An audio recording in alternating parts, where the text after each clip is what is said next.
अस्सलाम वालेकुम भाई साहब, मैं बहुत मजबूर हैगा। मैं मेरे 5 बच्चे है, 2 बच्चे 3 बेटियां है। मैं बड़ा मजबूर हैगा राशन पानी तो मेरे वास्ते कोई मदद की जाए तो थोड़ी बड़ी मेहरबानी। मैं कुरान पाक पढ़ाना तो ये गुजारा करता हैगा। मैं बड़ा गरीब आदमी हूँ तो अगर लिहाजा इसमें मेरी मदद की जाए तो बड़ी मेहरबानी है। छोटे छोटे बच्चे मेरे तो मेरा गुजारा नहीं होता। मैंने द्वारा किसी दसे हैगा तो मैं इस वास्ते मैं आया तो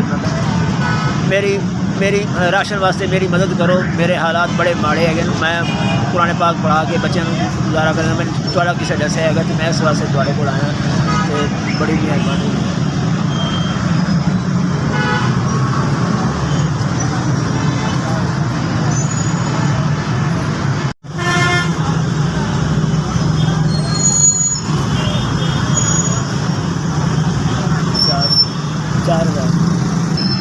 चार हज़ार की मदद की है, बड़ी मेहरबानी।